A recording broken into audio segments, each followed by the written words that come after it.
Alright, so my intentions out the gates for this film were very simple. And, though it seemed simple then, has developed into sort of a living nightmare of which I've kind of been living for the past 4 weeks. The premise was this. What is the cultural impact of the film My Bloody Valentine on Sydney as a whole? The quest for the answer to this question has caused me to commit some of the most intense acts of violence I've ever committed in my entire life. To make this descent into madness more tolerable, I have labeled the film into 4 acts, of which this is the prologue. So, with that out of the way, from here you will learn the story of how I slowly lost my sanity over the last few months.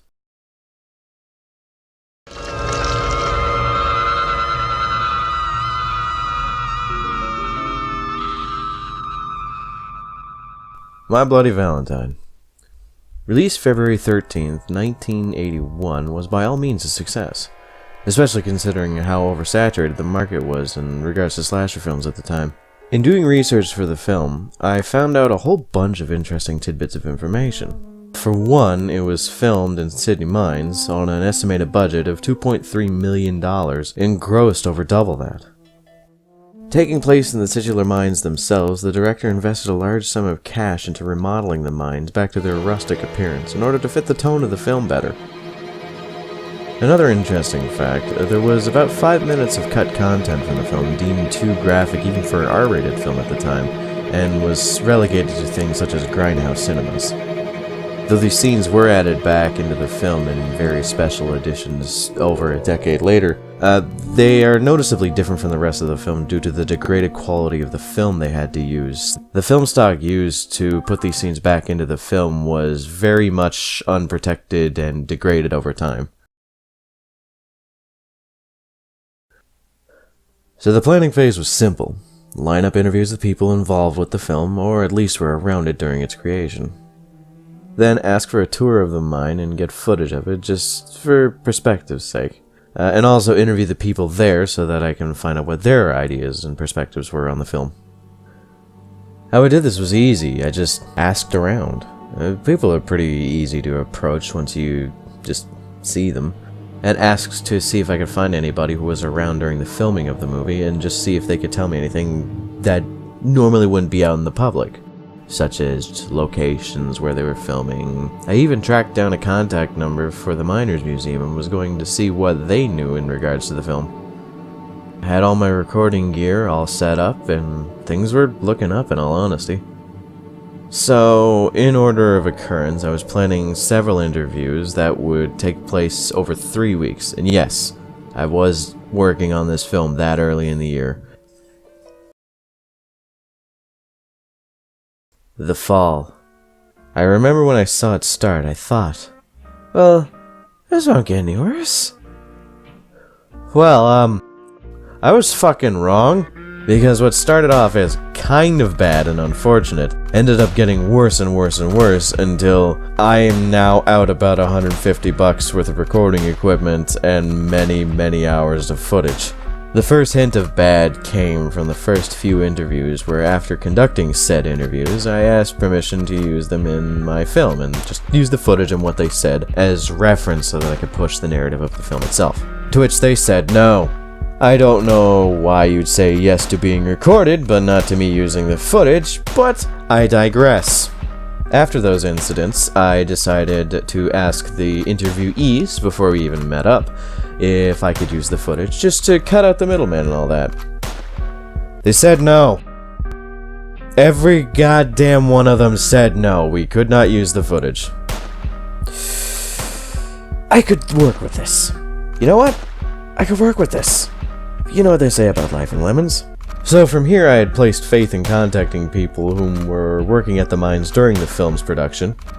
Although most people who were working at the mines when the film was being made are still there now, much to my dismay and surprise, they had no input or anything to add on the film's impact on the mines themselves.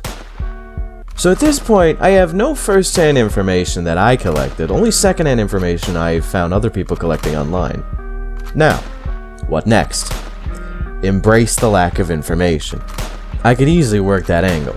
It's simple, just portray the film as not having any impact on the culture of Sydney Mines and Cape Breton as a whole, and just work from there. So I went to go scout out the buildings from the movie, and again, things went horribly wrong. You want to know what happened to most of the buildings in that movie? They aren't around anymore, or were repurposed into other buildings. I don't even think the people who worked there knew anything about the film being filmed there. So I have nothing to go off of there. And this is when the equipment problems started to happen. I have a nice mic setup. Or rather, I did. Because I was doing some test recordings when my mic stand violently decided to cease this mortal coil and just snapped in half. The cord for my mic is attached to the mic stand, so that cord was inside my mixer, which ended up violently yanking itself out, making that one spot on the mixer unusable, and the cord itself unusable. Oh, and what was recorded was lost, because when the mic ripped out, it was in mid-recording, which ended up corrupting the audio, and the entire 5 minutes of audio I recorded was just gone. Didn't really need it anyway. I mean, I didn't have anything to begin with, so in a last-ditch effort, I busted out my wallet for a new cable and mic stand so that I could actually record. And guess what? When they got here, the mic stand didn't fit my mic, and none of the cables would work with my laptop. So, if you could probably tell, I'm recording this in a closet with a shitty headset mic. So with everything involving this documentary literally and figuratively on fire around me, what do I do? Well, to be frank, there was nothing I could do other than be honest. I failed. And, well, that's okay. Well, other than the property damage I sustained, that honestly is not very much okay in the fucking slightest. A wise man once said, when constructing any form of art, what is in your head is only 50% of what's actually going to be the final product, at most. And having done this project, I can't help but agree with that sentiment. This is a cautionary tale of how you should always be prepared for the worst and be willing to deal with the consequences of it. So at the end of the day, with a documentary about a film from the 80s being my only option, I can work with that, yeah, that's fine, I guess. And I hope this journey into madness was at least somewhat entertaining. So the most important question at the end of the day is, well, what did I learn from this whole ordeal? And, the answer is very simple. Nothing. Not a damn thing. Goodbye.